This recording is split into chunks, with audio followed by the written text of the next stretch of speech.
All right, for everyone who doesn't know me, I'm Bex.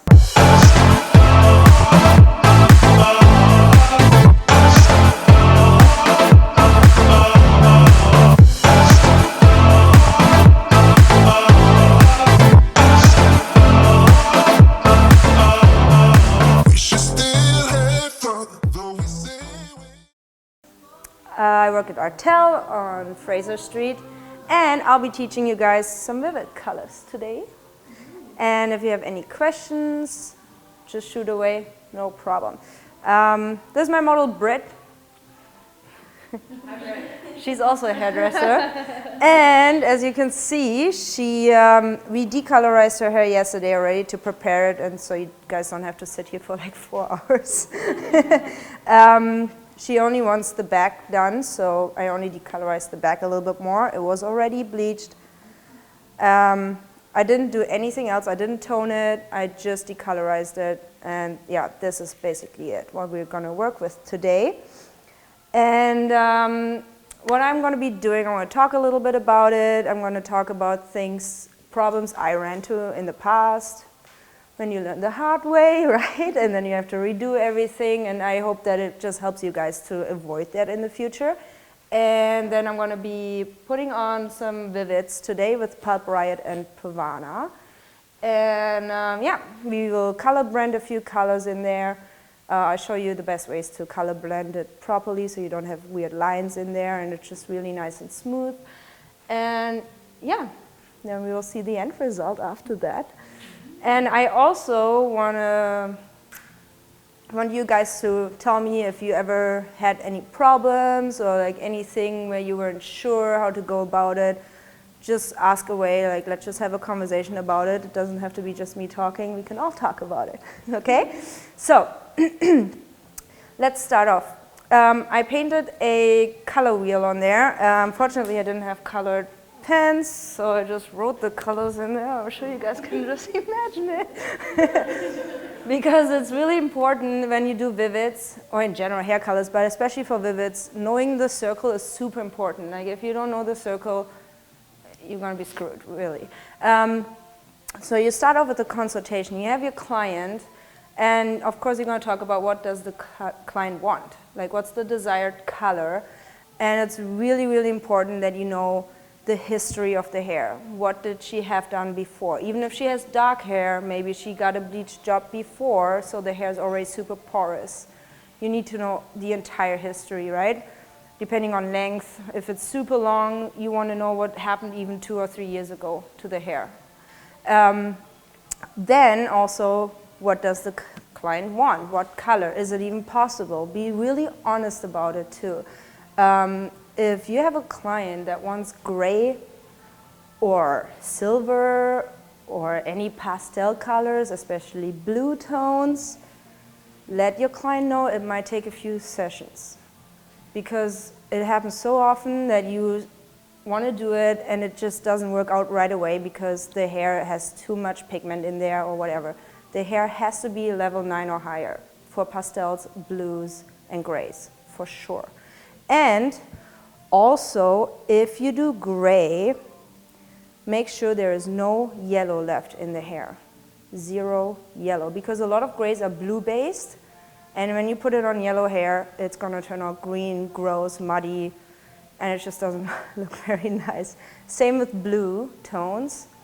Also, like you have blue hair, when your client wants blue hair, let them know it will eventually turn green. When it fades, blue tones always turn green. Your client has to be okay with that. If a client thinks my blue is just going to turn into a really light blue, probably not going to happen. It's going to turn green at some point. Or they have to keep up with it constantly. What I also like to do if you do grays, some grays, like the Pravana gray or silver, is very purple based, which is nice. The Pulp Riot one, unfortunately, well not unfortunately, but it's very blue based. So if you want to cut that blue out a little bit to avoid any green hints from the yellow hair, put a little bit of orange in there just to cut the blue. Sounds weird, and you know, be careful though, like just drop by drop. Don't just like, you know. Yeah, you don't want to do that, please. Has anyone ever done a gray or a blue and it kind of turned out weird? Yeah. On my own hair many times. Yeah, I think we all have been there once or I think twice. I'm a level lighter than I am, you know? Yeah. So. It's hard sometimes too, right? You bleach it and you look and it's, oh yeah, it looks great. You wash it out and you dry it and you're like, oh, well. So really be honest, especially when it comes to pricing too, right? Because if you need to do it in a couple sessions, you have to accordingly tell them what the price is going to be, because you should charge for 2 sessions and not just 1. Like, always make sure you charge properly for your services. Really important. My model Brit wants a mix of some yellow tones, orange, pinks, a little bit of purple. So it's going to be very sunset. Very natural. Very natural, yes. Well, she's a hairdresser, you know, it's a little bit stiff at work, so you can't go too crazy. Even if they are already super blonde, I just had a girl in the other day, she's 6 years old. Of course, I'm not going to bleach her whole head. And I didn't. And I let them know. I'm like, look, if I put it on natural hair without decolorizing it first, it's not going to be as vibrant. It's more like, it's almost like just a tint on top of the natural hair. So it's really not really vivid. It's more like a touch of color. And the same applies to gray hair. If a person is naturally gray, I have a client, she is 100% gray, almost white. And I did that mistake before. I'm like, oh, sweet, she's already so light. I can just paint her right on, right? And I washed it off. I'm like, where did the color go? It's just like paint straight down the drain, like basically. And so it took me a little while till I'm like, okay, never mind. You have to decolorize it. The hair kind of works like a pine cone. So you know when the pine cone is all closed, it's nice. But you want to open it up a little bit so that the pigments just kind of get in there a little bit better. And also, I wrote notes so I don't forget anything.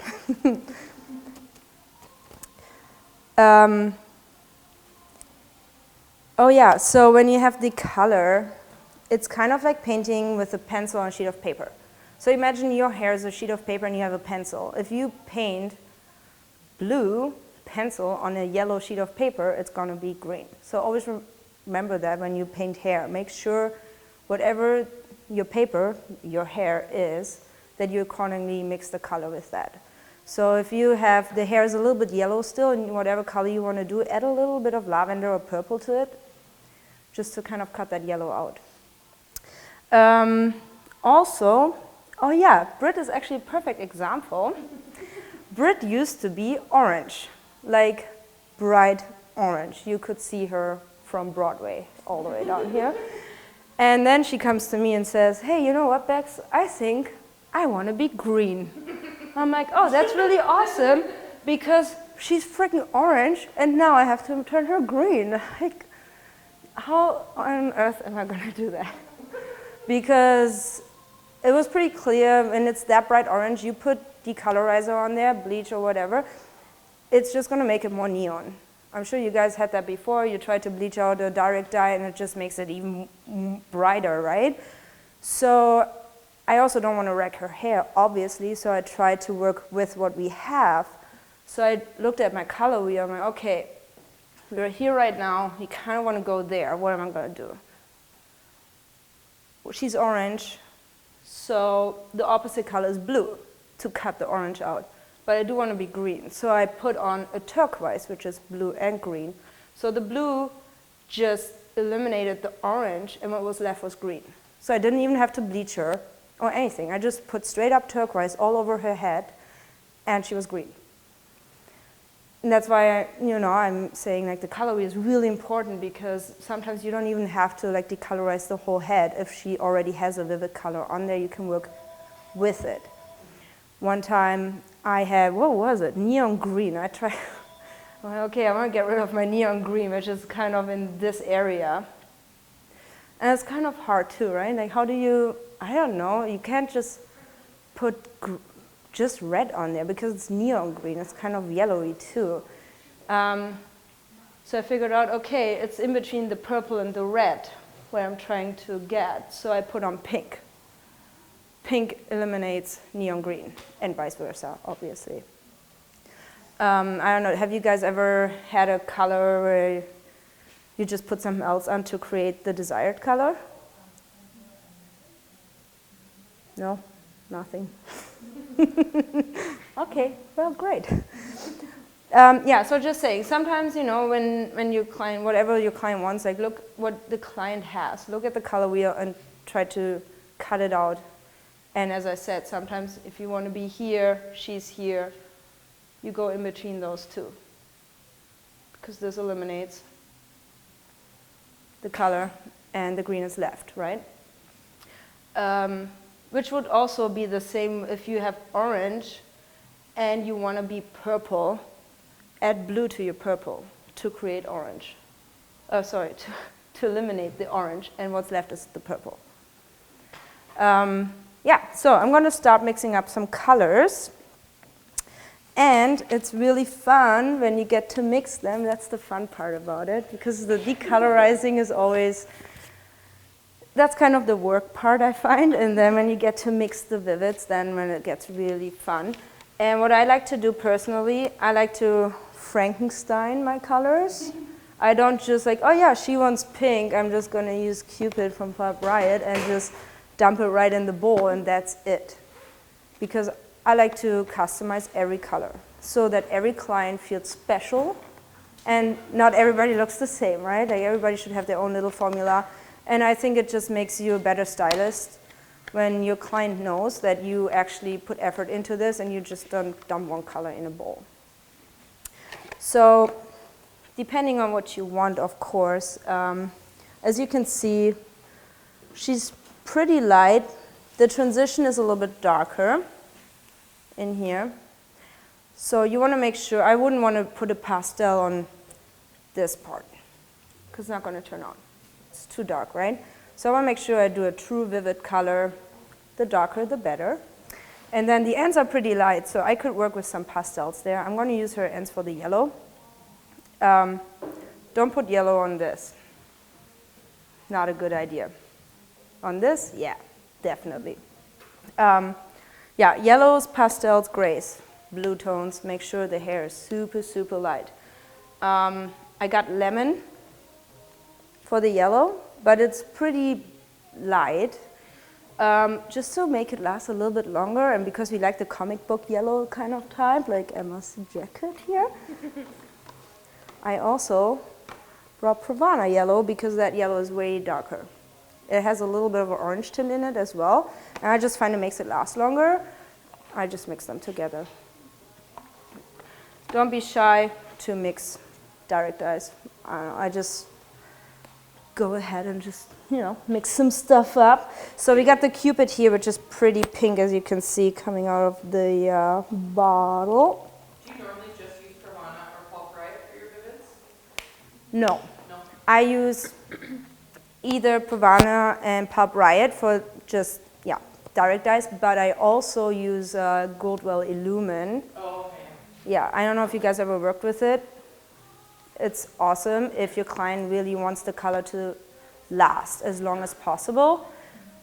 But that's a whole different story. Like if you use Illumine, like I definitely recommend to take a class in it because there's so much that goes with it, and it doesn't work with chemicals, it works with magnetism, and it's just such a different color line. Amazing if you want something that lasts forever, for sure.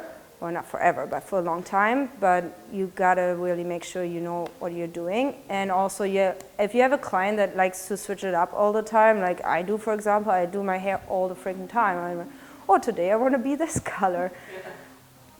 I wouldn't use Illumine for that. I would definitely use Pulp Riot or Pravana, or whatever brand you want to work with, really. Yeah, I mean, I like to, you know, my clients, even when they want, I have a client, she wants lavender. She has super white hair. It's like decolorized to the max. She wants to be lavender. And I tell her too, I'm like, look, we can put the lavender on. She wants like the lightest lavender ever, which is fine. But I'm going to be honest to her. I'm like, look, you're going to wash your hair twice and it's going to be gone. Of course, nicely enough, it's going to be a nice white again because it makes sure it doesn't get brassy. But it's not going to last very long. If you make it a little bit darker, a little bit more pigment, it's going to last so much longer. And the whole fading process is a part of it too, right? Your client should embrace the fading process. So I like to go a little bit darker in general, just to make it last way longer. Also, when you decolorize your hair, make sure you wash it. I usually wash it twice after bleach process to really make sure there's nothing left in the hair, and put conditioner on it.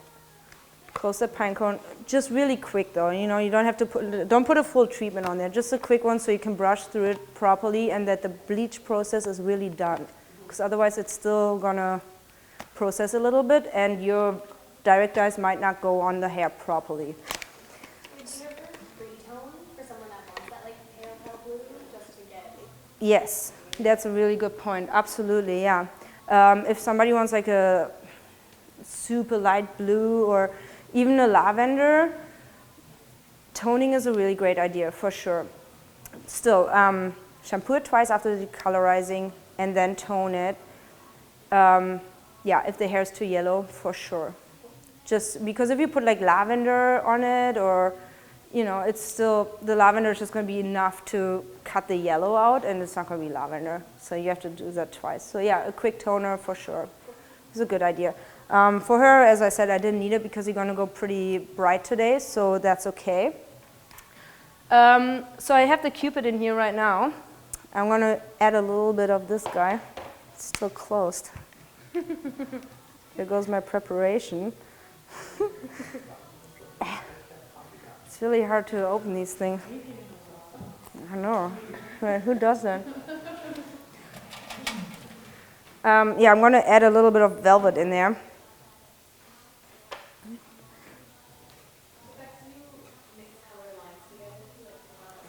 Yes, I do. Yeah. Well, I'm sure the color lines will tell you not to do that. I do though. I like to Frankenstein everything, and I just,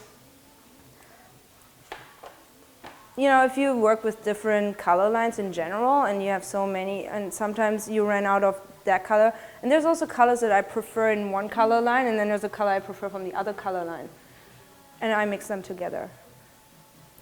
Speaking only of direct dyes now though.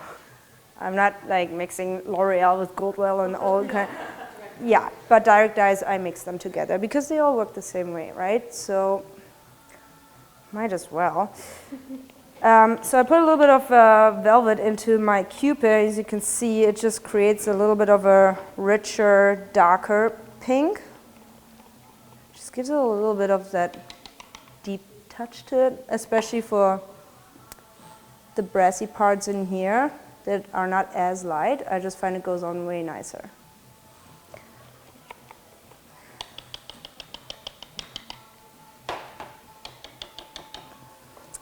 What color should we do next?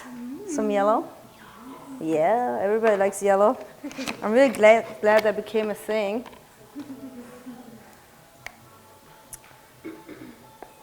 So as you can see when it comes out, it's pretty bright. And as I said earlier, I like to mix a little bit of the darker to it. Just a hue though. Just a smudge. A wiggle room. A wiggle room, yeah. Give yourself some wiggle room if you do this. For sure.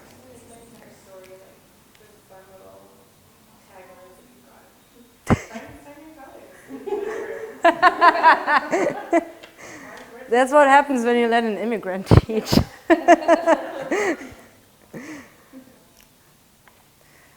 Okay, I'm going to show you guys.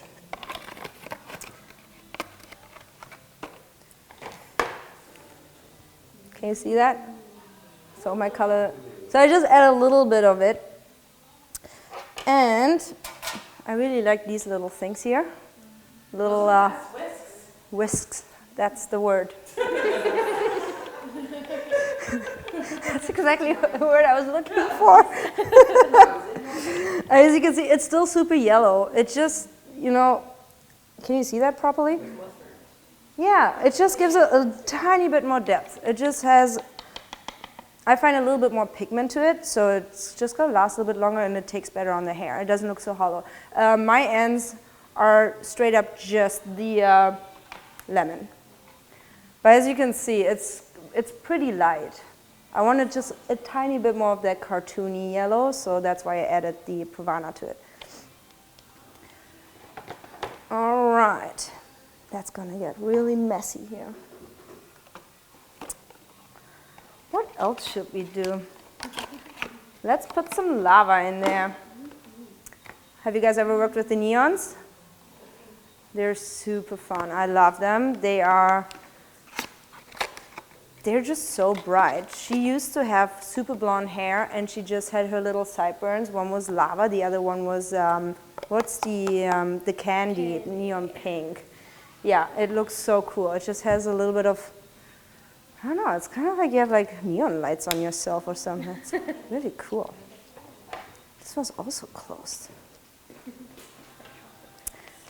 Fresh. I mean, you can see when it comes out, it looks pretty orange. That's such a fun color. That's straight up the lava. It's a really cool color. But, same thing, I find the neons sometimes are a little bit hollow. So, same thing, I'm going to add a little bit of just orange, just to give it a little bit more pigment, a little bit more depth.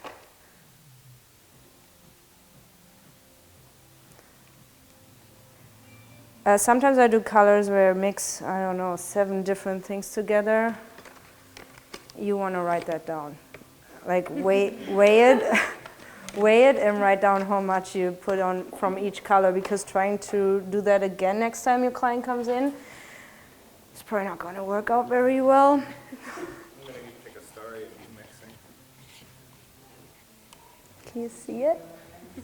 Isn't it so beautiful? Hi. Okay, as you can see, it's still super orange. Yeah. We'll see the result later. And you probably want to make sure you mix enough, especially when you have all these mixed colors. Make sure you have enough so you don't have to redo it again. Which also brings me to the fact Pulp Riots work with porosity. Make sure you really get enough color on there.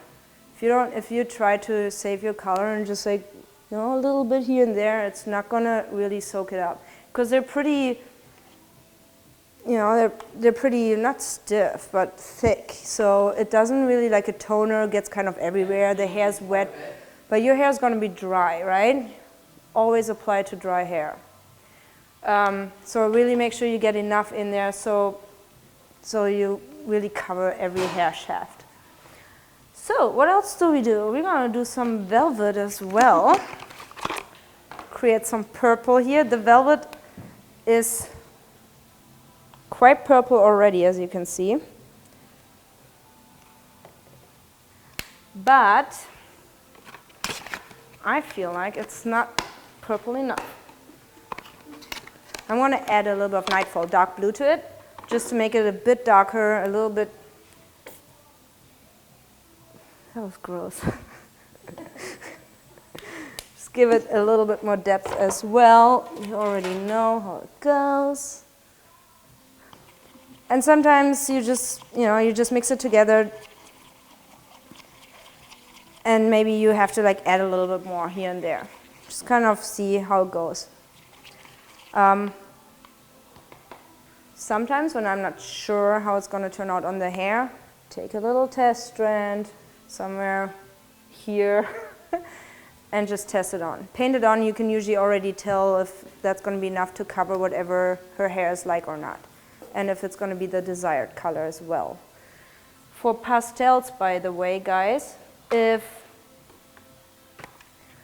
you put on a pastel and you mix it together, I have the blush here, pastel pink. Beautiful color. It literally looks like bubble gum. And if you're not sure if that's enough pigment, paint on a test strand first and see how it turns out. Same thing with that though. I'm going to add a little of this, just to give it a little bit more pigment. Because pastels have only very little amount of pigment, so make sure there is enough pigment to cover whatever you work with. When you run out of pastels, 1/3 pink, 2/3 conditioner. In general, I do the 1/3 color, 2/3 conditioner to make pastels. And it's hard to tell sometimes. I always recommend doing a test strand for that, because sometimes you look in the bowl and it's the perfect color, you paint it on the hair and there's not enough pigment, you wash it out, it's still blonde. So make sure you do a little test strand and make sure it looks a little bit darker in the bowl than you want the hair to be. Did you guys ever do any pastels and you wash it out and you're like, oh,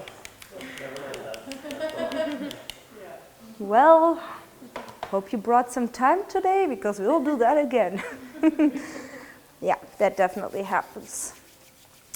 So yeah, here's my little tray. I don't know if you guys can see it. Yeah. So what I'm going to be doing... Ooh. Oh, it looks delicious. It's our cooking class.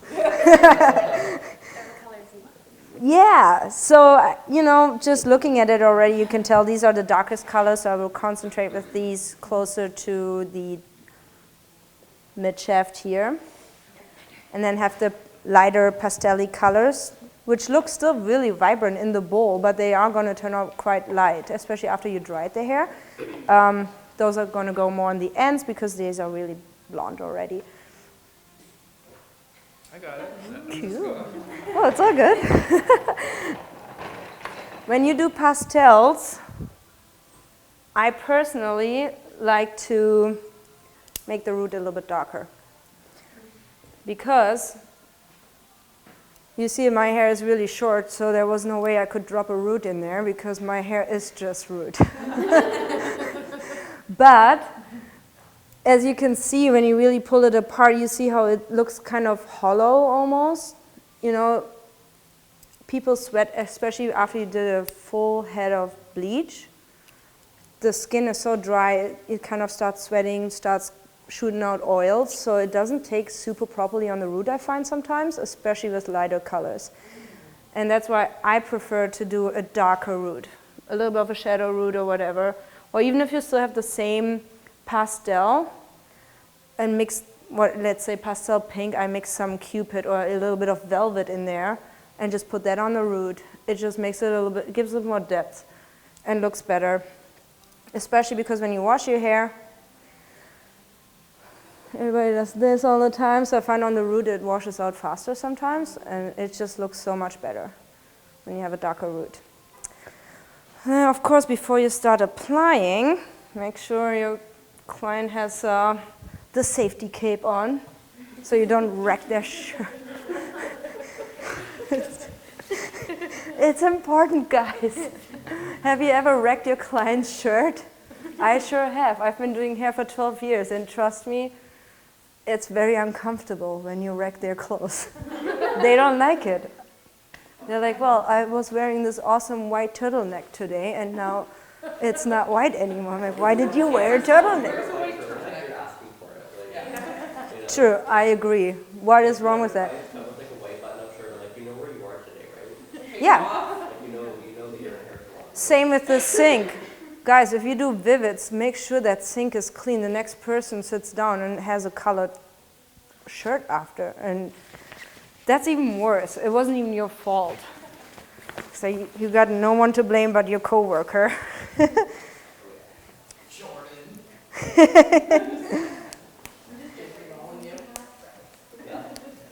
Yeah, I like to put definitely 2 towels in there just in case. You never know. And also, please, I know that sounds stupid, but please wear gloves when you do color. I'm not going to drop any names. I wasn't looking at you. You're not looking at me. But you know what I'm talking about. Anyways, we work with... Oh, I work with so many people that put on color or bleach and they don't wear gloves. or wash it out. Chemical burn. Well, the thing is also, you have chemicals on your hands all day, and you already wash your hands a lot. So, you know, you set yourself up for failure because you might get, what's it called, eczema? Well, I guess it's an eczema. And then you have to stop working. I have a coworker, he can't do any hair colors anymore. It's done. He will never be able to do a color again, even when he wears gloves. Wow. Yeah, his hands are totally sensitive now. I'm gonna get rid of these guys real quick. Thank you. I was just gonna say, please behave while I'm gone. Don't burn down this place. I can't promise anything. Good thing I work at the other location.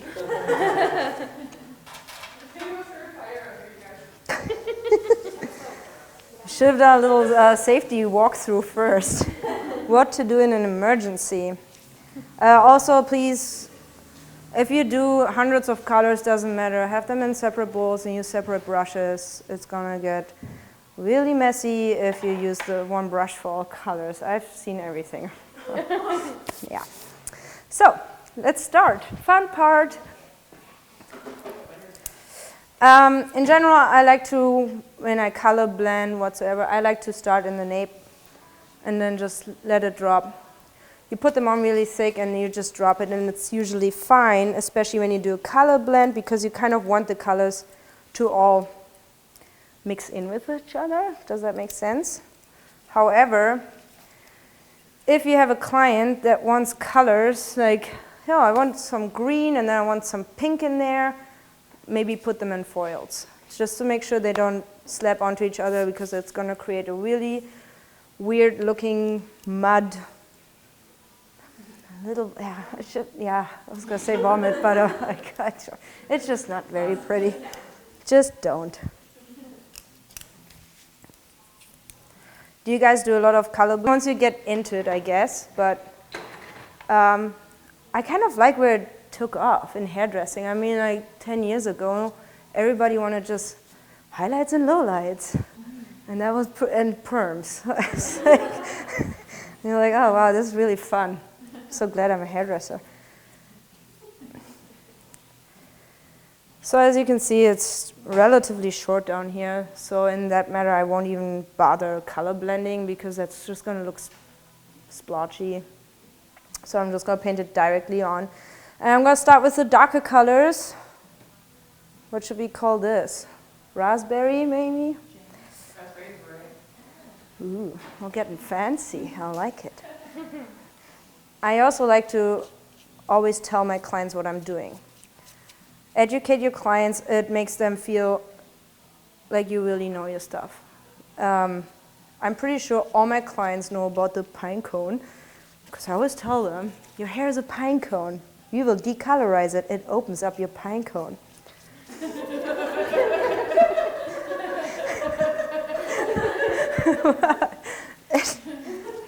It's true. But they really get into it. You would be surprised. Once you start talking about what you're doing with your clients actually really get into the whole coloring process, and they go home and they tell their friends. They meet up with their friend for coffee and they're like, man, my hairdresser today told me all these cool things, and it's weird. All of a sudden they're not complaining about their husbands anymore. Now they're talking hair colors, and that's great, because that's good business for you. You want their friends to know too, right? I'm just gonna drop that right here. Thanks, girl. Okay, next part, I'm gonna do this guy. What should we call that? Purple. Exotic. Very exotic. And don't be shy to put it a little bit higher than you decolorize the hair, because it's not going to go on here anyways. Her hair is too dark. It's not going to take. And it's better having a little bit higher than leaving a gap somewhere in there. As you can see, I keep going back in there and just really mushing it in. It's like a little blanket, and you want to make sure the hair is warm. Wrap it. No, I don't use a comb because when you use a comb to comb it through, you take color off the hair. So I usually avoid that. Just really, sometimes I go back in, pull it apart, like, oh yeah, see, we forgot a little friend right there. Now I just paint it back on. Yeah, I get really messy with that. The messier, the better. But keep it to the client, don't like. I was watching Consultation the other day, and I was like, why is it pink on this? We haven't used pink in forever. And I was like, oh, we're the best. Yeah, that's right. I was thinking about that the other day too. I mean, maybe I should bring like a drop thing. No, it's fine, but I was It's like, Bex is working. Watch out. Don't trip. Yeah, it can get pretty messy. You can usually tell who in the salon uses the most Vivids because there is color splatters everywhere around. Yeah, I think the evidence of Shay is still here. Yeah. Yeah, she's a spiller, that's true. So am I. Yeah, it was always fun working with her too, though. And she loves doing Vivids as well. And it's nice too, when, it has nothing to do with the Vivids class, but when you see somebody is doing Vivids and it's a way bigger process than they thought it was and you have nothing to do, go and help them. There's nothing nicer than having a coworker step up for you and help you. Yeah, we did that a lot. And now I mostly work by myself. It's like, no, I can't cry for help ever. But yeah, it's really nice when somebody comes up and says, hey, do you need some help? Or let me clean this already for you or whatever. So now we're getting a little bit longer in here already. But as you can see, the ends are still pretty dark because she didn't have any bleach down here before yesterday. So there's only bleach once. So I'm going to continue with darker colors. But I really feel like color blending at this point. So I'm just going to color blend the purple into our raspberry jam. Exotic. When you color blend, I always put on the darker color first. On the root. And then, these are both pretty dark, so it doesn't really matter that much. Make sure you really have it underneath as well.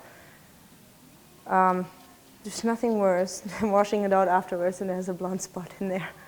It's just so frustrating.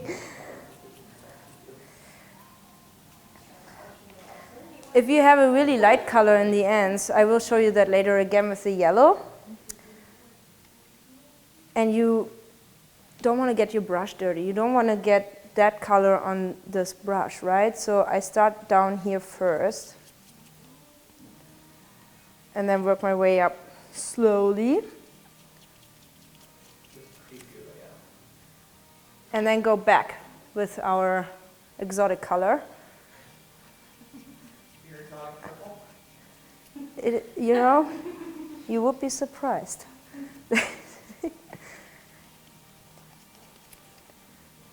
Because it doesn't hurt the purple so much when there's a little bit of pink on this. It won't show up. There you go. And really just, the more you just kind of slide it down with your fingers, smush it in. And clean your hands in between colors. I like to, usually if I have 2 trays, I put on a tray or just on the shoulder of my client, depends on how your client is. She doesn't mind. I love it. She loves it. Okay, so this end is already a little bit lighter. I kind of want to put the lava on there.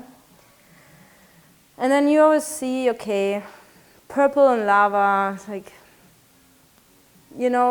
that transition is not going to be too nice.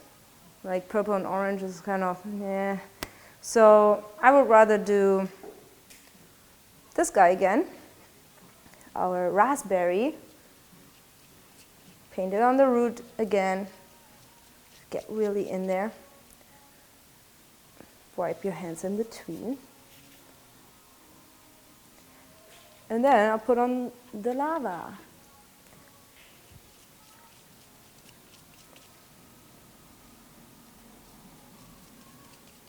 Is that a cool color? I know. And then I'll go back with my raspberry to blend it down a little bit more. You see, I always leave a little bit of a gap here. And I go back into it with the darker color. And then slide it down.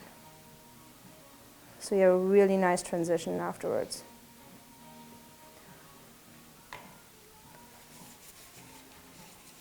When you do multiple colors, I personally like to make sure I don't take the chunks too small, like the slices.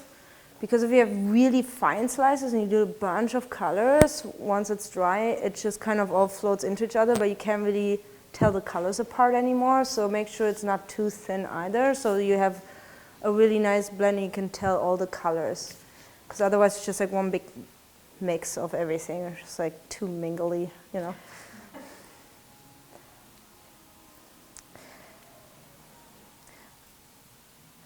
I think I'm going to do the same one on this side. So when she puts it up, it looks nicer if it's a little bit more evened out.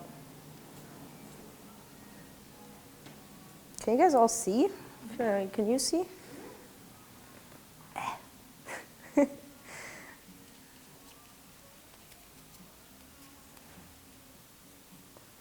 Always make sure you paint it on everything. What's your most horrifying story you ever had with hair colors? Doesn't matter. Why not in general? Oh, yeah. No, now the truth comes out. I think we all have a lot.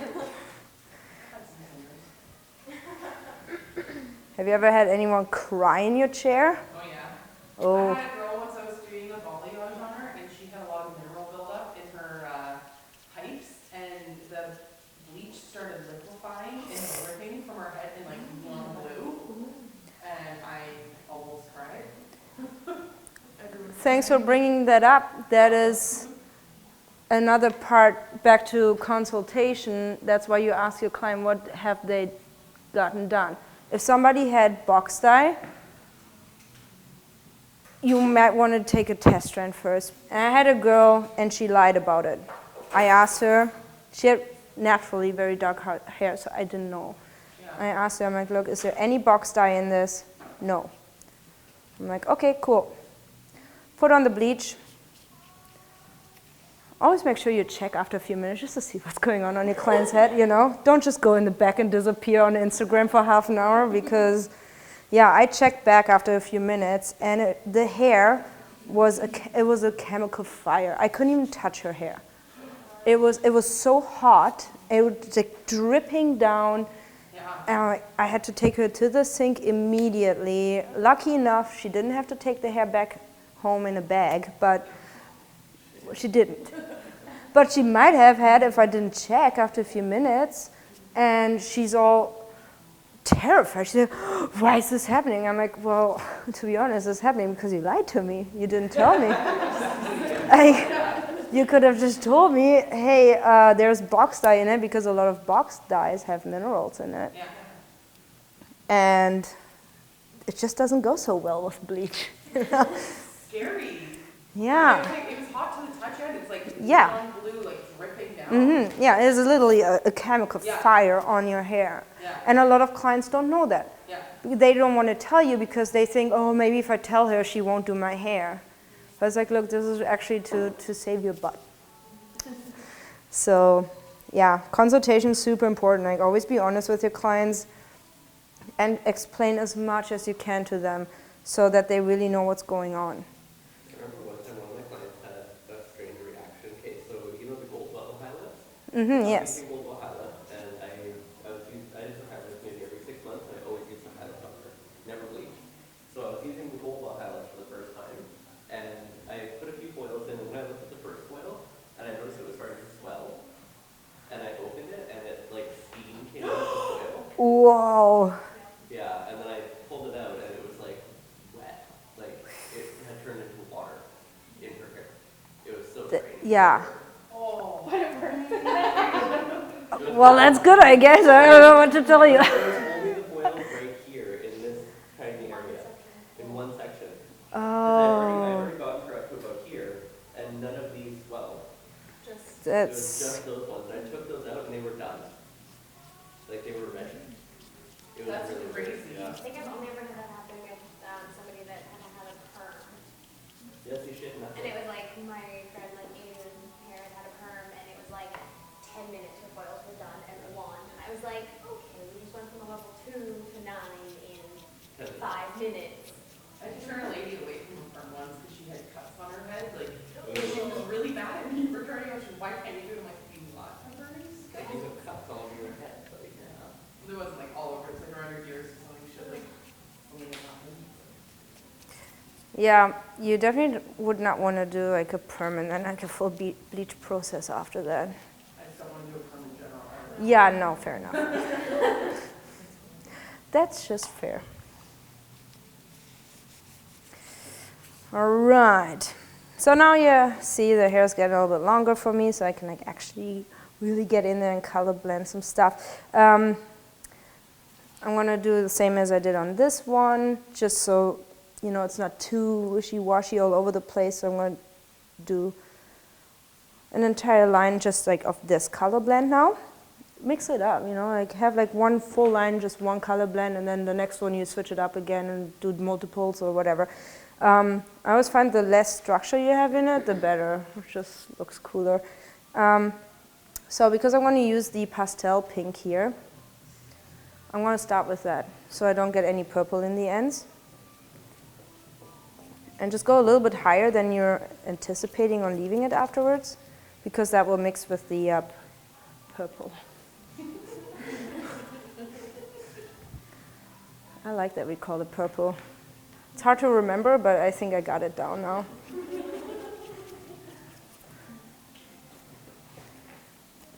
And like really get it in there. Just imagine it's like some really old, dry, shriveled skin and you want to get that lotion on there. Just hydrate it. Just like really. This is being recorded audio-wise too. Just wait up. Okay. Well, I'm glad we're talking on the video now. Yeah.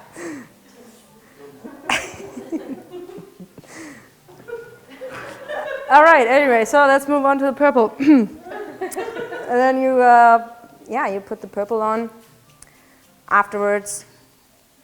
And then you kind of go down a little bit further. So in this part here, the pastel pink and the purple mix together and just create a really nice in-between shade. I really like working with direct dyes because the color blending is so easy and smooth if you really work the color in with your fingers and keep pulling it down.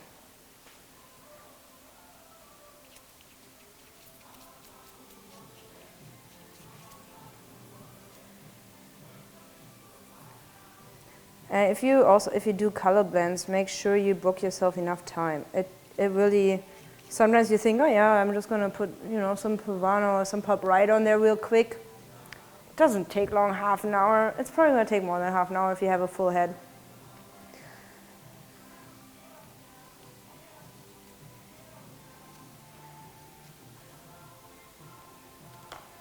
And wipe your hands in between, super important.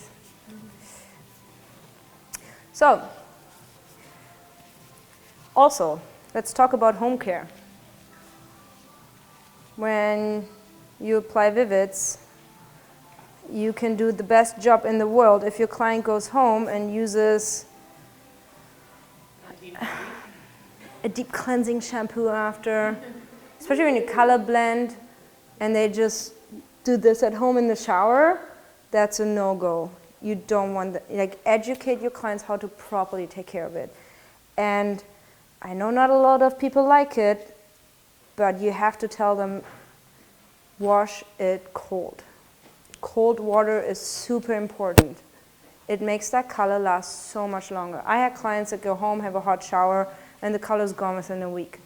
I have a client, her name is Jabba Rabba, and, well, it's Jane, and she gets Pulp Riots done, and I do her hair every 3 months. And when she comes into the salon, it is still super vibrant.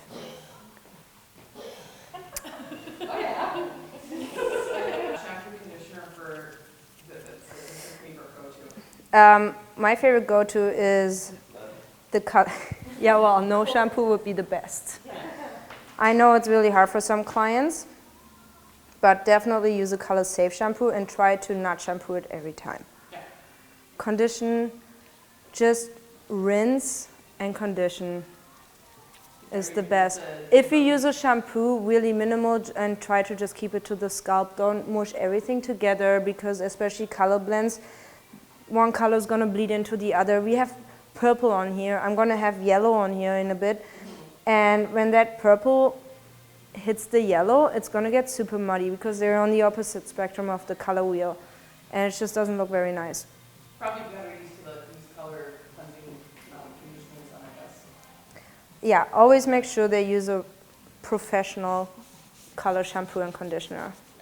But yeah, I personally think if you want vivids, you shouldn't be that person that's going to hot yoga every day and has to wash her hair every day. It's probably not the best color to do for your client.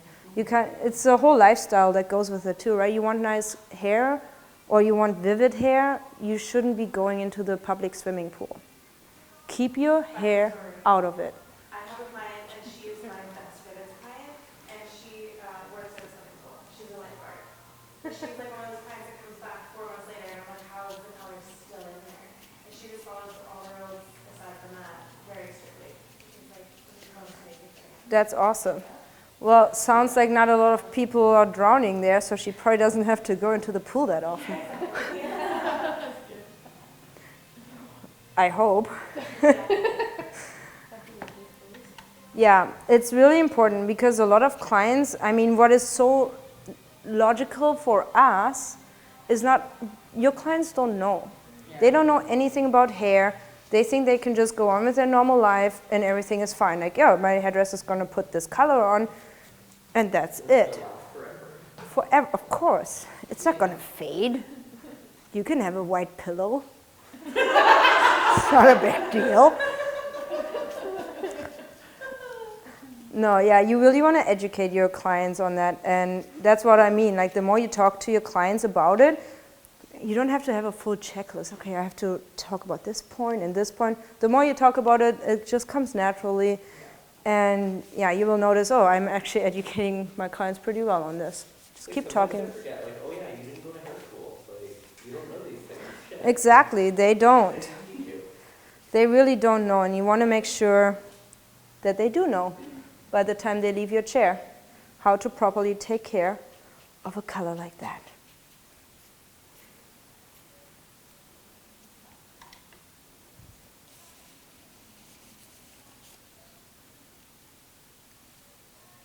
I'm so excited for this. This is going to be fun. And they always look so delicious too. Has anyone ever tried eating them? I haven't. You probably shouldn't either.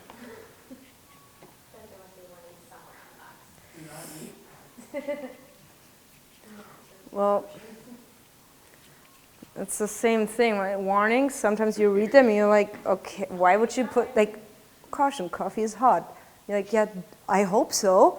That's why I bought it. But there's a reason for it. Some people just... I learned a warning not to use it on your eyelashes. Well, that's the thing, right? Somebody did.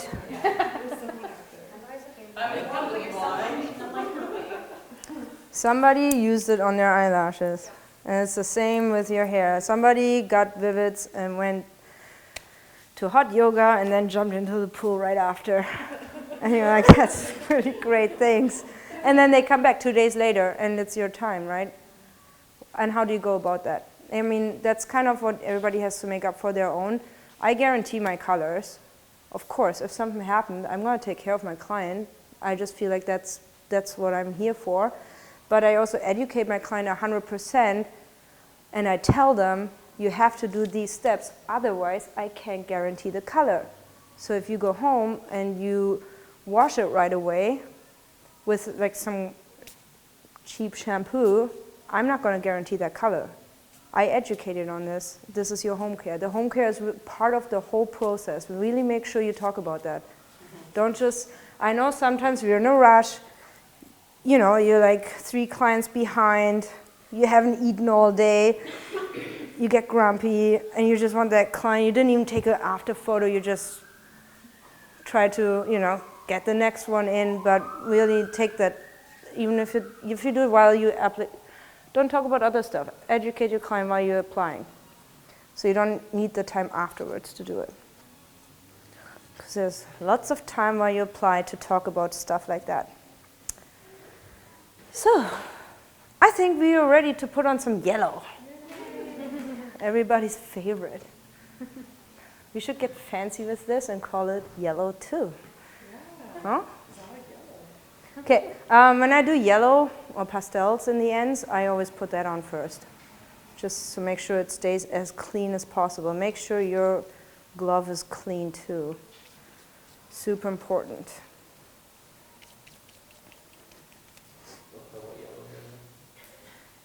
Why not?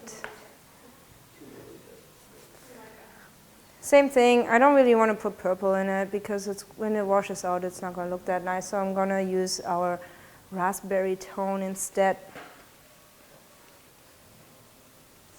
And when that, you know, because you color blend it too, you always have to think, if you color blend it, what are these 2 colors going to create? Because that's what's going to be in the middle part of it. So if you have this pinky going into a yellow, it's just going to be a peach color in the middle part, and that looks actually really nice.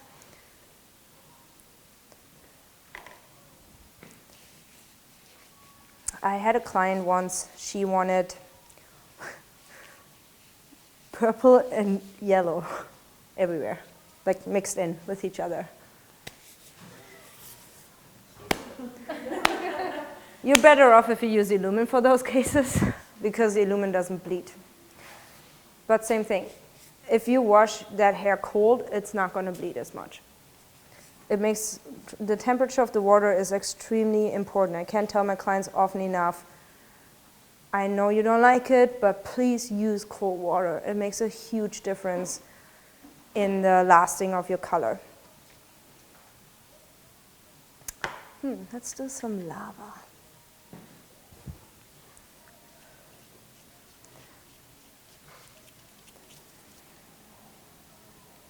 This color is going to look really nice later.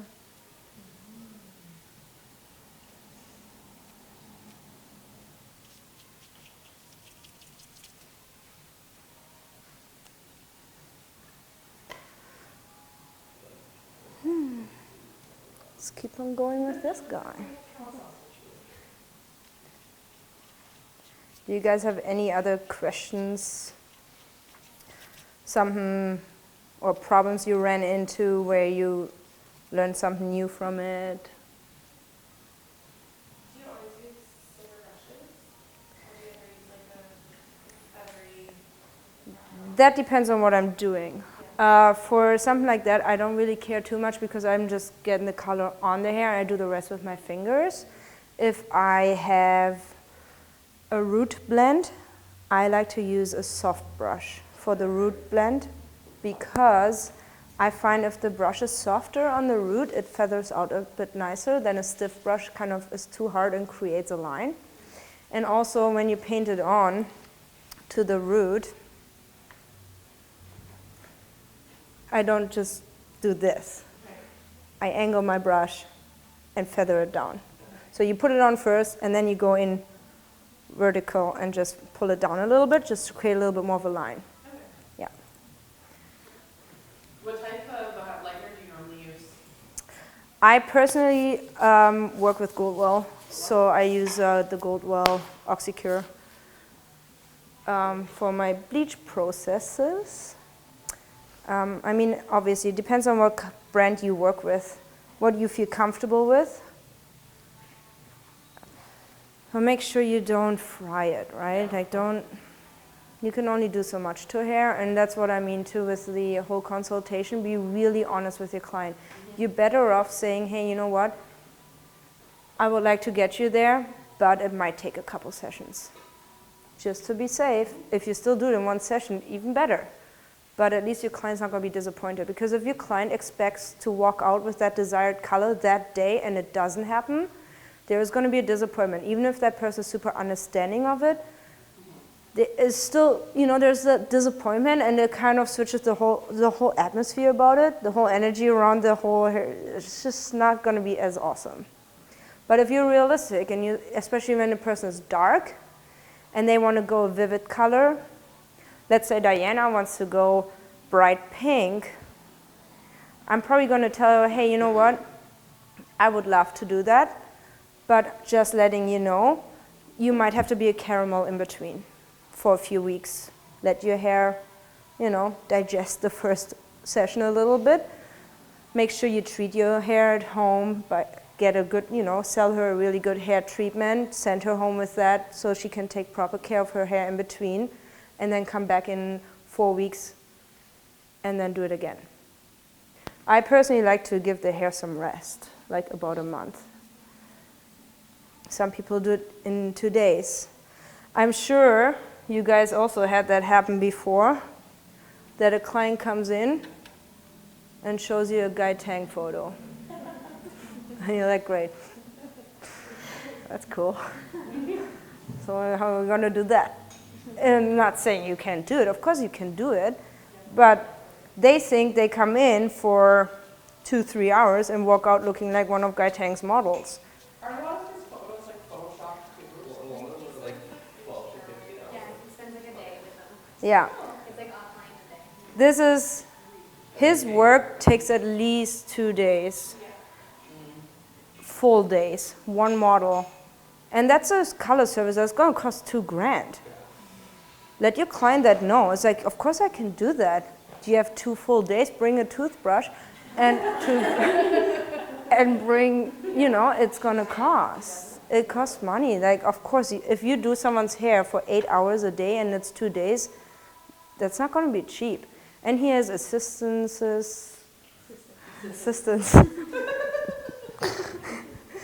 Do you normally charge by the hour, or do you have more set rates for things like this? Funny enough, you bring that up, because when I was in my master colorist class, we talked about pricing as well. And the opinions on that are very different. My teacher said it's better to have a set price for several things. I personally charge by the hour. I do that because, in my opinion, if somebody has really fine hair, it's going to be so much faster. I use less product. If somebody has a lot, because they're like, what if you have to use so much product? You should charge for that.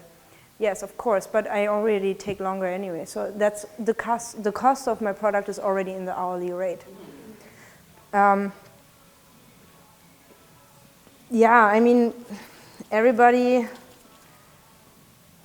has a different opinion on that, really. I mean, I can't tell you how to charge your clients.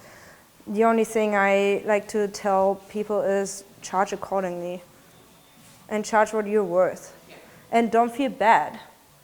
And trust me, I have been there so many times. You do something and you're kind of shy about it all of a sudden, right? You're like, ooh, that's going to be a $500 service. And you feel bad. For some reason, you shouldn't feel bad, because you worked really hard for this. You pay for your education too. You pay for either your chair, if you have chair rent, or commission, but you know, there's costs for you too, and you also have bills to pay. And I think everybody should always charge what they're worth. Don't be shy about it. It's not just doing a job. This is a passion, this is art.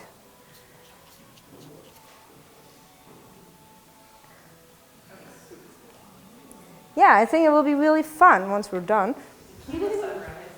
Oh yeah, could use one of those.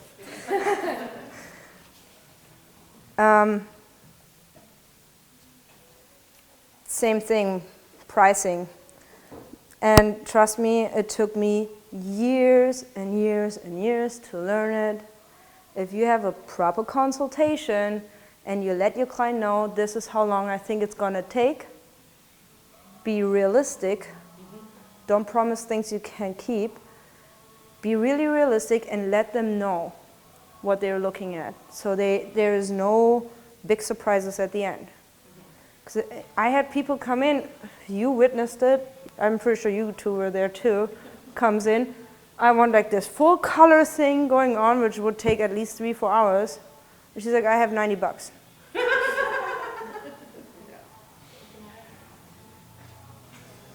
Well, that's great. That's a funny joke. Well, see, here's the thing too though. Don't be rude. Oh, no, They don't know, right? Like, just be like, look, and I actually take the time, because obviously this person has no idea. I take the time to explain to them why that's not going to happen. I don't just say, oh, sorry, that's not happening. Bye, have a great day. Like, I actually sit down with them, take the 2 minutes and explain, look, this is what you want, and this is the process it will have to take for it, and I'm sorry, you're more likely looking at this amount of price.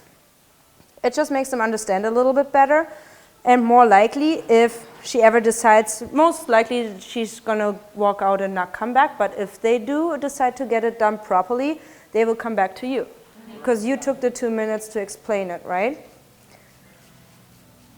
And especially vivids. A lot of clients don't know that your hair has to be decolorized before. And that is also an entire process that adds up on the bill as well. But also time-wise. Don't come in wanting a full bleach out and then vivids and say, oh yeah, I have to be at work in an hour and a half. FYI. I've seen a lot of things. Yeah, right? Yeah, well, if she just really wants one foil, whatever, right? But if it's a full head, yeah, you're kind of putting me on the spot here right now. I don't know what to do.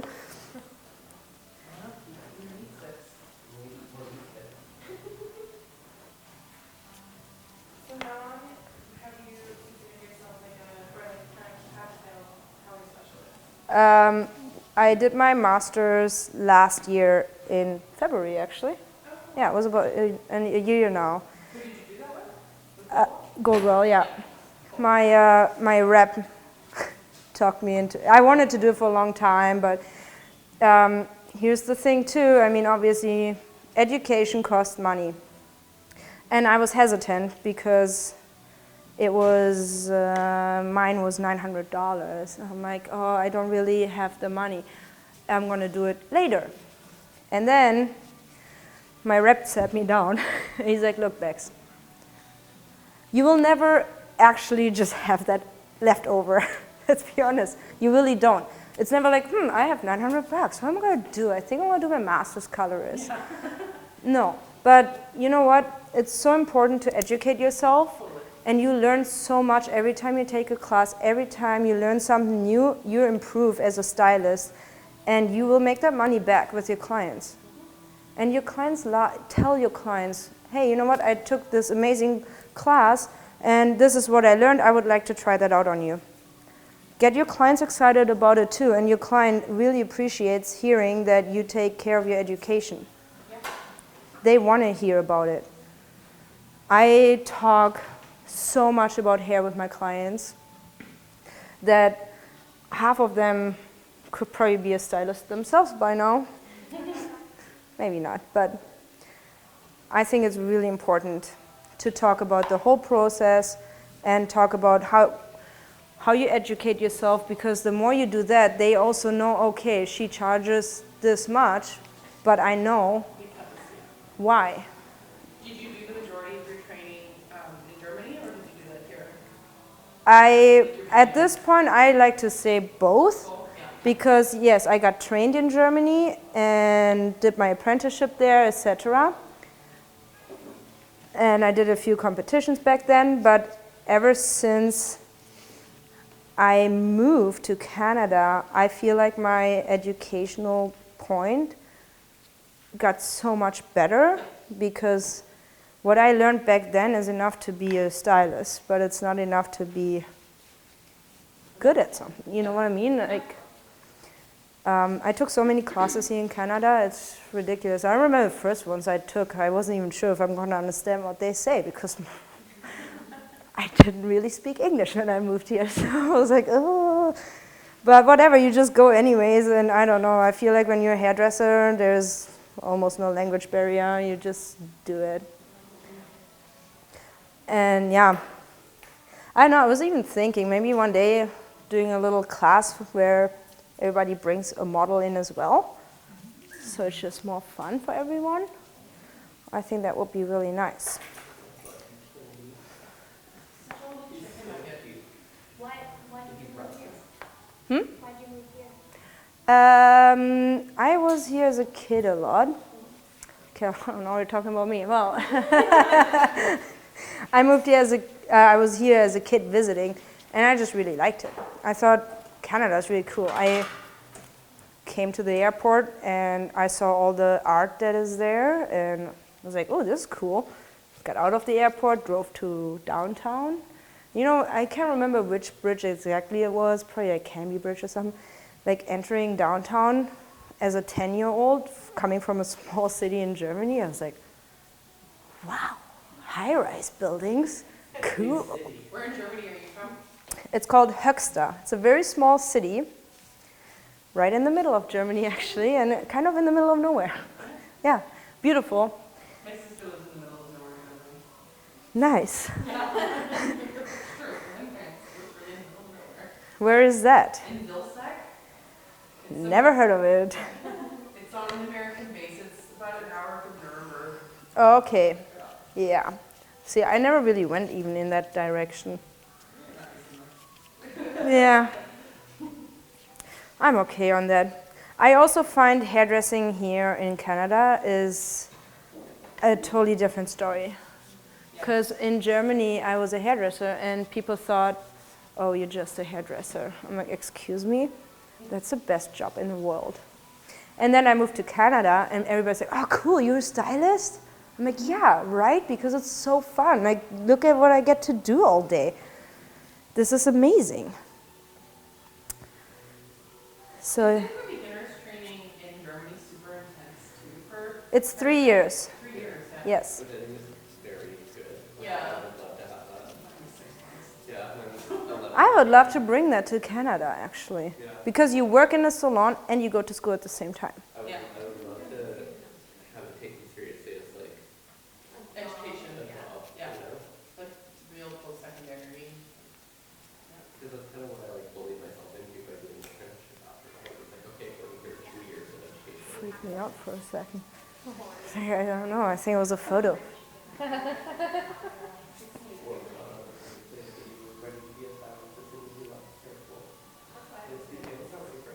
Some more yellow? I was thrown to the wolves and just cried a lot. Yeah, I cried a lot when I first started doing hair. Yeah. During my apprenticeship, I was gonna say, I cried the first time I did a terrible set of highlights. I don't think I had a dry eye for a year. No,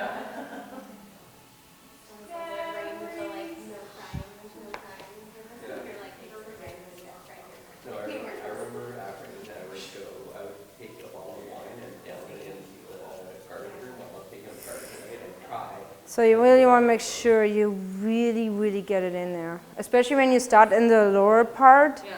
It's almost in the ends already, so feather this all out so you can see, okay, this spot needs more color. Yeah. Really important, like make sure you really get it everywhere. Those 2 seconds that you spend now, like pulling it apart and really getting it everywhere, can save you an entire process afterwards again. Because even if it's just a little spot that you can paint on real quick afterwards, it still has a process. So now you're putting another half an hour on top of everything, right? Pink with some purple maybe? Have you ever had pink hair? Yeah, I think you had once. Not fully. Pieces. Pieces, yes. And keep wiping this. Always make sure. Thinking what else we got, I think.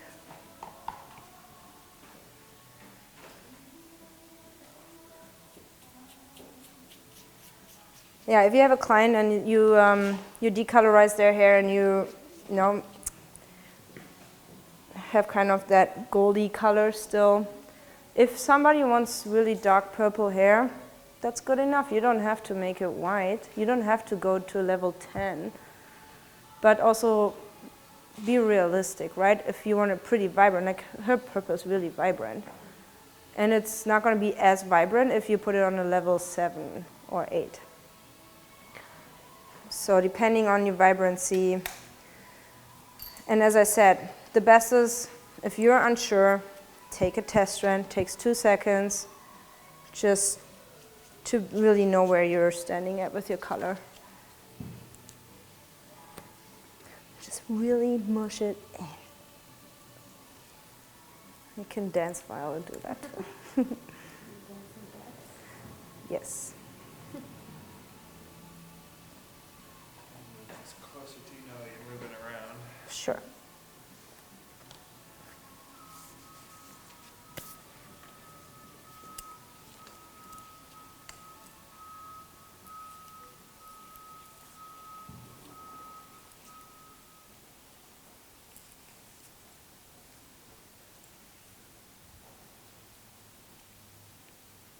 You can see the further I work myself up now, she has layers, right? So the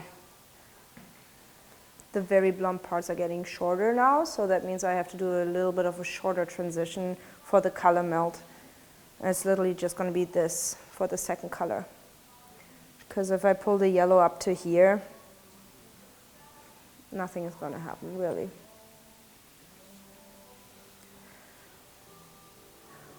I just put yellow there, so I think I might do some lava.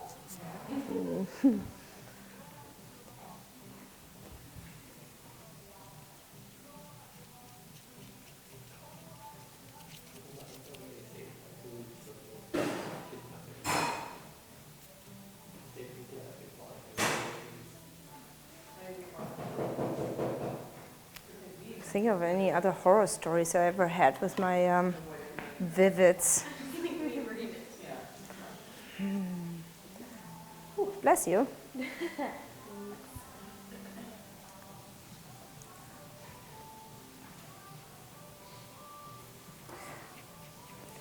Have you guys ever had a person walking in with 10 years of black box dye, showing you a photo of a girl wearing a silver wig or Photoshop and say, I want that? You said just shut it down right away. Like, hey, you know what? Not gonna happen. Sorry. This is why it's not gonna happen. This is how it could happen. Well, her hair was virgin level 1, but as she sat next to her, I was like, can I get silver? I'm leaving the country in 2 weeks. I was like, no.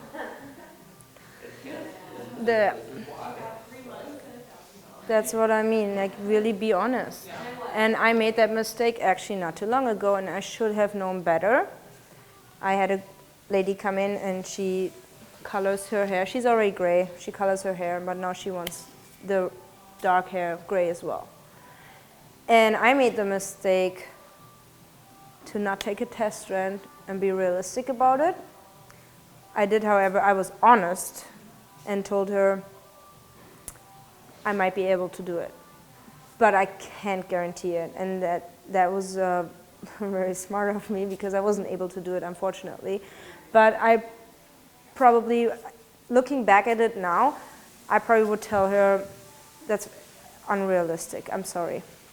I probably could have done it if she had. Just no, because her hair didn't take any more decolorizing. I couldn't decolorize her hair light enough. This is years and years of buildup. buildup. Because especially when they do their hair at home, they usually don't do just the roots. They slap it on everywhere. So you have like 35 layers of black box dye on there. Try to bleach that out. I had somebody send me an Instagram message and I just was like, no, we're not even going down that hole. Yeah, you know, you can set yourself up for failure really easily if you're not completely honest to yourself and your client. This is a girl, she's my friend, so it was kind of like we both were agreeing on the wrist, but she only does root touch-up. So she says she's only painting right here around her face. She never touches the back. Black, Filipino, right, Filipino hair, long, thick. So anyways, I do her highlights. The front won't lighten. And I said, okay, you know what? I can't really get it to budge. So she's like rusty all around here. And back here, it's like caramel. So I'm like, come in another time, we'll do the front. She goes to another hairdresser in between, and then ends up coming back to me. She's like, I can't really get what I want. And I said, okay, we'll do it. Because I'm kind of thinking, you went to somebody else? Like, what the heck? Like, I'm trying to you know. That's why you're my friend. Yeah. So I'm like, I'll do it. I think we'll be able to get lighter now. And she started breaking around her face. Little baby, little hairs and all this. And You want to keep this blonde? she said, I'm okay keep with it just if to the breaks, back? as long as I don't go bald. But guess Lower? what? She's not really okay with it after. Like, you know, but Maybe she's like, as long as I don't go bald, I don't this, care. so you have Let's like a just try it. transition to it? And she did get all these like little chunky baby hairs. And it didn't even get light, but it got stretchy and got all zigzaggy. And I was like, I thought at least I could budget to get it, keep going lighter. And it was just because she does the like root touch-up every 3 weeks, because she gets this really white around her face. And oh my gosh, so now, you know how that feels. We haven't talked for a little bit, I don't know. Also, yeah, sometimes you have a client and they want this pastel. For example, I'm sure whoever works with Pulp Riot or Pravana, they come with a little circle with like all these little examples on it. I took the pastel ones out of the ring because the pastels are super, super light. Those examples are so light. I'm sorry, but most people, it's very unrealistic, and people look at it and they're like, oh, I want that color. And it's the lightest blue on this planet. Like, and it kept happening. So you have to kind of see where you're at too. What do you really want to do? Don't advertise for things you don't want to do. So that's why I took those colors out. I rather do vivids, like vivids. And same thing with, she used to have gray hair for a little bit there, right? And then you changed it because you didn't want your clients to ask for gray hair anymore because they see it on you. Your Instagram. Vivids are awesome for Instagram because they grab a lot of attention. When people flip through, it's like, woo, color, cool. Super fun when you work with your Instagram, but be aware, like for example, I don't have people coming in for a balayage because I post 98% vivids.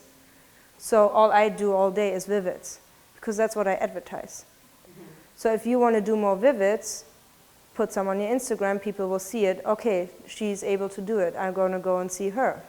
If you don't want to do vivids, don't advertise it. Same with pastels or whatever it is, right? Like, make sure if you want to get into vivids more, advertise it. And also, if you post hair color on your Instagram, don't put a filter on those photos, please, ever. Doesn't that bother you so much when you look at a photo and you're like, what's the point of uploading this photo when it's entirely made up, Well, right? true, but I have to say, I used to do it too, back in the day, because I didn't know better. I'm like, oh yeah, I'm going to put this filter on, it looks nice. And then I realized, It's a lie. that's not really it. If you enter competitions, a lot of competitions are on Instagram nowadays, especially for vivids, it's amazing, right? But I went to the Behind the Chair award show last year with Shay and Eliza, and they said it too. They have software, they take all your filters off. So they see the real result. So just be honest with yourself. If you maximize the brightness a little bit or whatever because the photo you took didn't turn out as it actually looks like, sure, but don't put a filter on it. Yeah. And for Vivids, I just got into it actually. I bought this little tripod stand and it comes with a little shutter. So you can give that to your client and you can film or photograph your work during the process. And it's really fun and people love seeing it, especially when you do Vivids. Quick little photos or videos. You download a little software app for it and just put it together. The ring lights, amazing. Don't ever take a photo without it. It makes such a difference, right? And I mean, this is all still pretty new. I did Vivids, believe it or not, in my little hometown already, which was a huge breakthrough because that was unheard of. And this was before Pravana and Pulp Riot even existed. I had to work with Manic Panic and directions still. And that can get messy. I had green hair and it was raining. It's just like, I was green everywhere. Purple for like all of high school. Yeah, From like right? grade 9 to 11, I had a purple face. I used to use it.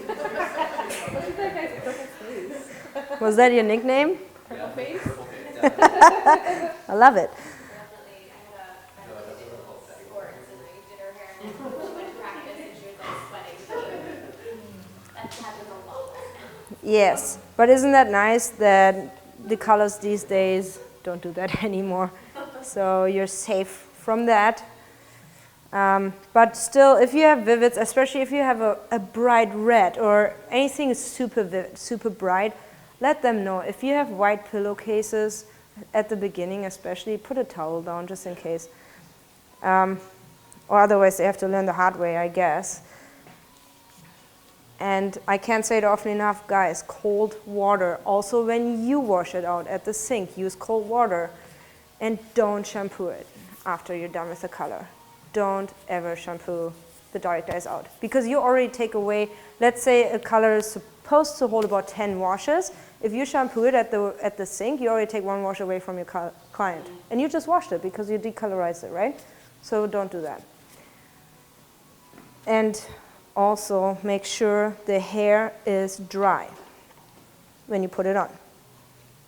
If you put it on damp hair or wet hair, it's gonna water down the color. So it's not gonna be as vibrant and vivid. Definitely make sure it's dry. It's not as extreme as Illumin. You can have even the slightest sliver of water on your hair, but yeah, make sure it's dry. Take the time and book it accordingly too. Always make sure when you book vivid colors that you really have enough time so you don't feel like you have to start cutting corners. If you start cutting corners, I guarantee you the outcome is not going to be 100%. It just never is. Don't cut corners. And if it takes a little bit longer, get someone else to call your next client that you're going to run a few minutes behind. That's really important. I've seen it so many times. And I've done it too. Like, don't get me wrong, for sure. But I learned from it because it actually in the long run makes that client come back. So now you're taking away another 3 hours or so just because you tried to save 5 minutes. It's really not worth it.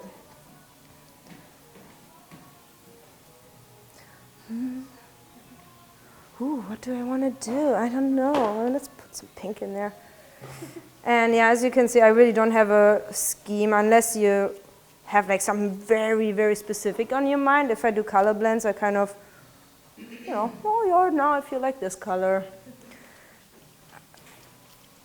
I just find the less of a scheme you have into your color process, the more it looks just like a mix of blends.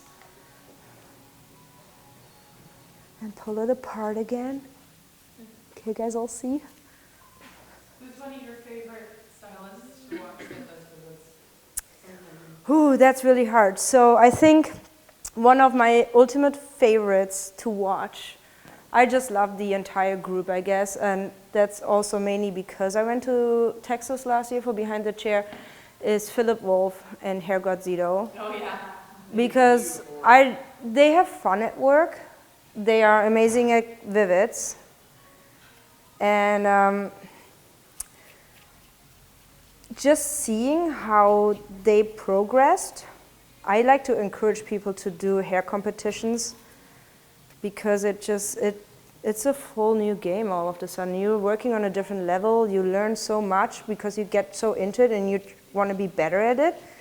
And it's fun, and their colors are just so amazing. And I love watching their stuff. I follow them obviously on Instagram. I watch their videos, their Instagram stories. And it really makes you want to just work with them. Just want to be in there too, go crazy. Yeah, I don't know if you guys follow them or not, but I think they do amazing work. And their color blends sometimes, or their color combinations, it's always nice to see other stylists, right? Like, wow, I didn't even think of that. That looks so cool together. I mean, back in the day, no one would have ever done anything like purple and yellow together because it's the opposite of the color wheel, right? And all of a sudden you're like, oh, it looks kind of cool. Or cool and warm tones together. If you have an eye for color and you mix some cools and warms together where other people would be at first like, I don't know about that, but you know what you're doing and you have a good blend, it can look actually really cool. Yeah, I always try to not shy away. Also, I really love working with Vivid so much that when I cut hair and somebody chops off a good amount of length, I keep the hair. I keep it, I bleach it, I play around with my... You can never learn enough, and the best way to learn is to just do it. So I always encourage people, keep hair, play around with it. Obviously, if you have a strand of hair that you want to just test some colors on, don't mix up an entire bowl of color and waste it. But it's, you know, it doesn't take much color, just a few drops here and there, and just try out some new shades. Mix colors together that you never thought of mixing together. Even mix something cool and something warm together and see what happens. Why not? It's not a client. It doesn't really hurt anyone. Yeah, sure. I always encourage people to do that in their free time. Because it gets you excited too, and you see new things that can work together, and then you want to try it out on your clients, right?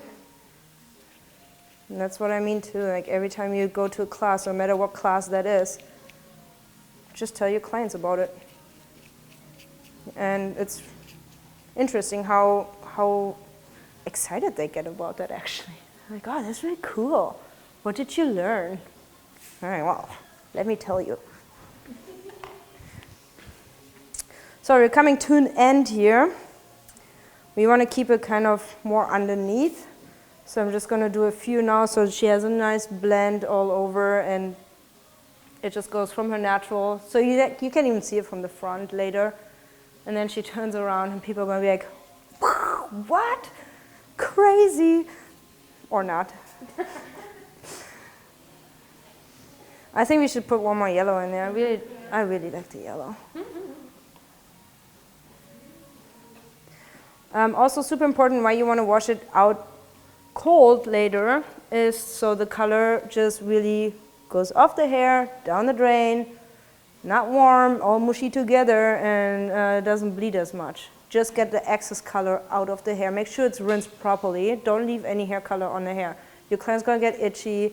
It's gonna really messy. It dries out the hair too after a while. And I like to tell my clients to not even touch it. Well, you can touch your hair, but don't wash your hair for 48 hours. Stay away from it. Let it really sink in there.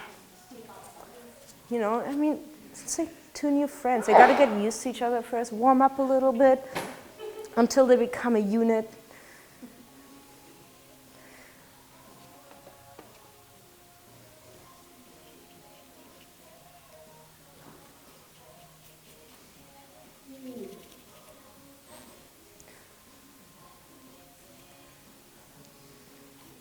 And as silly as that sounds, when you have that sitting on there, make sure you ask them if they want to drink anything.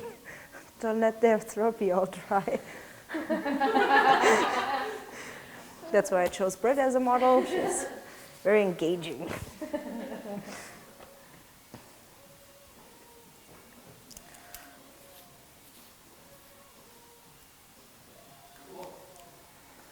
Yeah, so now I look at it and I feel like, I think this should be colored too. So I'm just going to take that strand, go back in there. If you do a full color, one color all over, let's say she wants neon green hair. Neon green hair looks awesome. Make sure you a little bit of a darker green on the root maybe. But then also, once you're done, like really get back in there again if it's one color all over and really like work that color in. Remember the lotion. Yeah.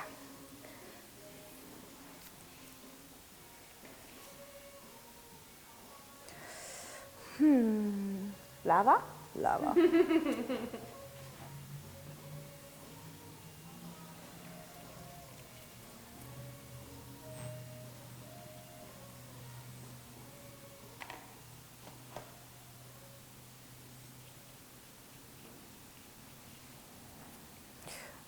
And yeah, then it just has to sit for a little bit, and you just wash it out.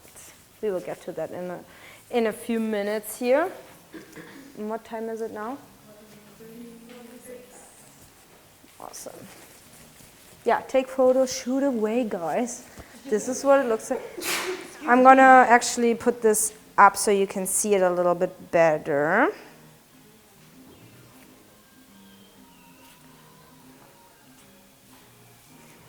Use your good eye, Emma.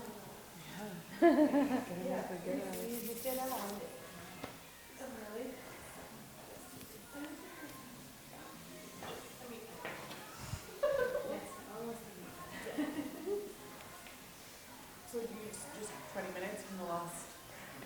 Yeah, so once I've applied everything, I mean, obviously the underneath would be done by now, but it doesn't matter how long you let it sit for, just make sure you let it sit long enough. If you have it sit longer, rub. Okay, sweet. I'm rolling. Okay, so after you rinsed and conditioned your client's hair, I personally like to put a serum on there. It's a color protection serum. It makes the color last up to 3 times longer. Whatever brand you work with, as I said, I work with Goldwell, that's why I use this. But if every hairline brand has usually a color protection serum or bond builder, something that you can put on just to really make sure the hair is healthy. The healthier the hair, the closer that pine cone is, the more shiny your hair is. And the shiny hair makes your client happy and makes us happy. So I just blow dried it a little bit before, just so it's not dripping wet anymore, but it does go on wet hair. And you just twist these guys. Sometimes I actually let my client do it because it's fun. Right? It's like, ooh, I get to do something. Shake it up a little bit. And then you just put it on. I usually put on the entire bottle, no matter how much hair my client has. I don't reuse. Those are really weightless too, like you don't really feel it. Yes, right? absolutely, I agree. And then also another question I had earlier. Yeah, I was just wondering, like, how do you get more vivid clients? Exactly, so how is a good question, because I used to be in the same boat. As I said, back in the day, everybody just wanted highlights and lowlights, and I'm like, I want to do color. I love color. I paint hair, I paint walls, I paint canvases, I paint whatever comes between my fingers. So yeah, furniture, everything. What I did was, you already have colored hair as well. Like, I color my own hair, usually in vivid colors. That helps because people come up and say, hey, you have really cool hair. And what do you do when somebody says that? You guys say, hey, thank you very much. Hey, guess what? This is where I work. Here's my business card. When somebody compliments your hair, hand them a business card. That's the best way to do it. Like, they already came to you. You didn't even have to do anything. They already did your job. you know, is the easiest thing. Like, always make sure you have one handy in your wallet or in your pocket or whatever. Also, we all know it, January can be a very slow month. And I found myself a few weeks ago when it was still, I think it was like the first week of January, I looked in my schedule book and I was like, uh-oh, I got nothing booked. What am I going to do? Just sit at home? No, it's not going to happen. So I brought in a model. I just did my Instagram. Not only do you have something cool for your followers to engage with, but also people are interested, right? Oh, model.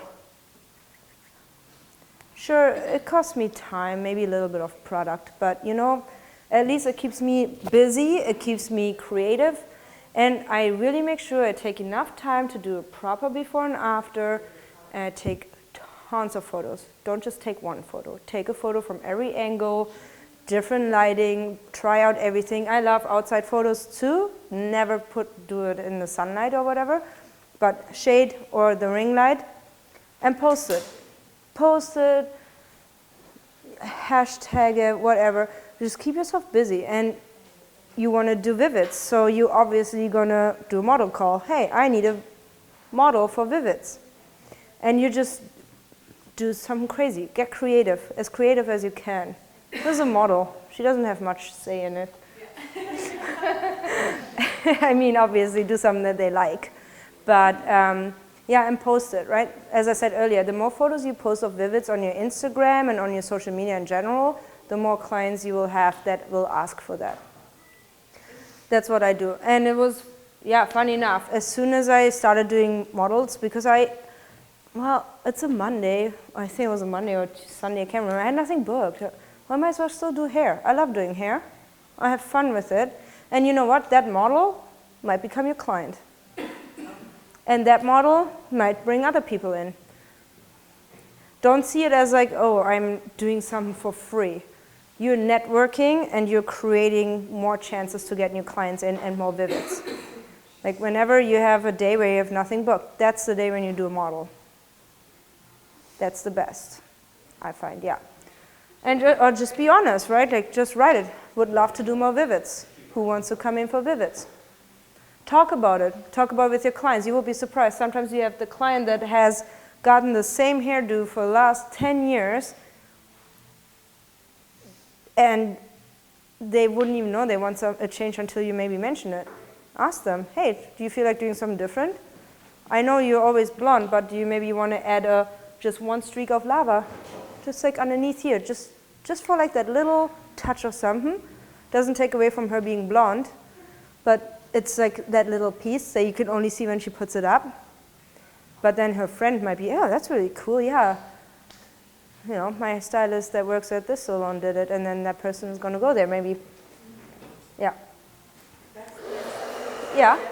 The decolorizing part before. Yeah. Because I've had like virgin blondes come in, and then I'm like, yes, this is easy. And then like you're right, the color it comes off real easy, or it didn't turn out how you think. So is it just like the half an hour or whatever it says, or are you just kind of like put it to open the cuticle, or do you let it sit the full processing time as if you were taking off color? Yeah, because it doesn't work with peroxide. Peroxide? Oh, yes. It doesn't matter if you know, you can leave it on for the half an hour, but if you didn't decolorize the hair before, even if she's already super blonde, it's not going to go on really well. So what do you mean by decolorize then? Because like I have Bleaching it. Oh, okay. See, I thought you were talking about something else. Bleach, high lift, anything that that opens up the hair. Oh, That pine cone, yeah. you want it to look like it fell off a tree and was on the street for 2 weeks. You know what I mean? You want it to, not like this, So like color removers, like in between stuff, like might as well put a color No. remover on there. I just say decolorizing instead of bleach. Okay. Yes. So, good thing I asked. Okay. So Yeah. basically you got to pre-light. You always want to process it first. I mean, as I said earlier, when she was neon orange, she obviously was already bleached underneath. Otherwise, she wouldn't be neon orange, right? So that's why I just put the turquoise on to make her green. I didn't have to bleach it because it was already bleached underneath.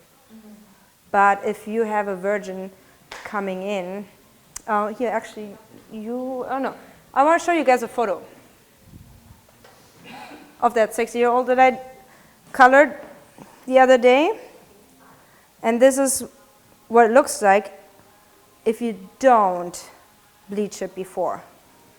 That is unnatural hair. It's still, yes, but it's not as vibrant, exactly. And it's most likely also not going to last as long, right? It's just, it's more like a hue. You can almost like see through it still. Like Illumin looks on hair when you just put it on, you know, it's like a gel almost. It's like colored gel on hair. That's what it reminds me of. And that's totally okay. Like I let them know that before, right? Okay, we didn't bleach your hair, so this is probably how this is gonna be. If you want it super vibrant, I would have to bleach it, but she's only 6 years old. Plus, why would she want, she's 6, you know? She just wants rainbow hair. That's all she wants. Doesn't matter how vibrant it is, it's just rainbow. So that's okay for that matter. But if a client really wants that vibrant, like, whoosh, hair, you know, you have to decolorize / bleach it first. Definitely. I'm going to blow dry this real quick. If you have any questions in between, just yell at me. My blow dry is really loud. It's like a turbine. It is loud, isn't it? Make sure you round brush it too.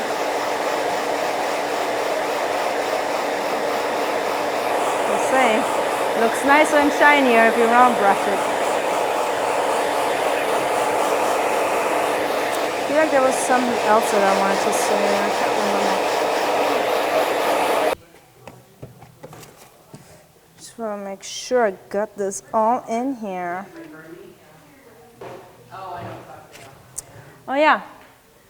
One more point that I personally think is really important, no matter what hair color or haircut you do, head massage. It's so important.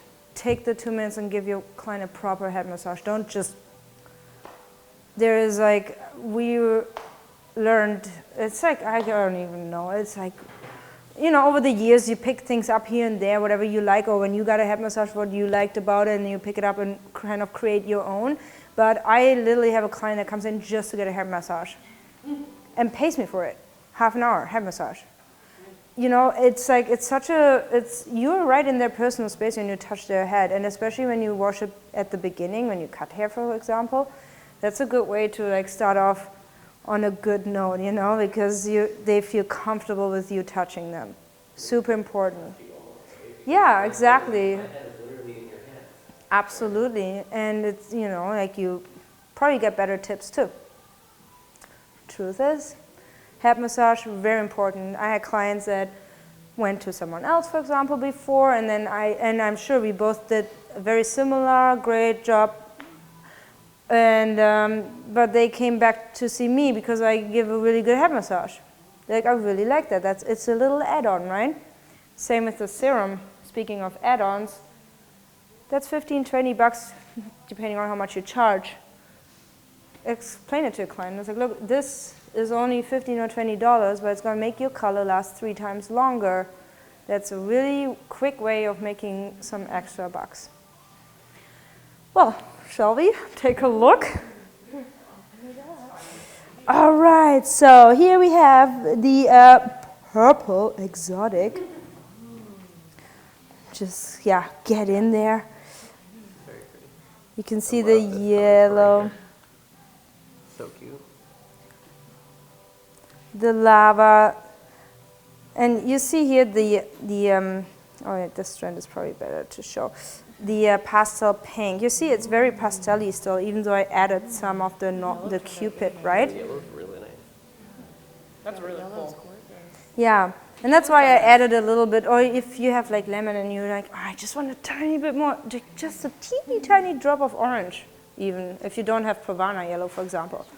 Just a smudge, you know, just to give it a little bit more pigment. It makes it last so much longer, and it's still super yellow. It's just, you know, it's just like explain to your clients too, hey, if I make this a little bit more brighter, like I add a little bit more pigment, it's gonna last you so much longer, just because of that. Yeah, and you can see it's like all blended nicely. It's just, I have the lighter colors on the ends, and then a little bit more vibrant colors on the mid shaft. So her dark roots, it's just a nicer blend, right? It's not like, you wouldn't want to have like the dark root, pastel, and then a dark color. It kind of throws it off. Like, you know, like use your sense, of course. A nice flow goes from dark to light and not dark, light, dark. Looks weird. I think.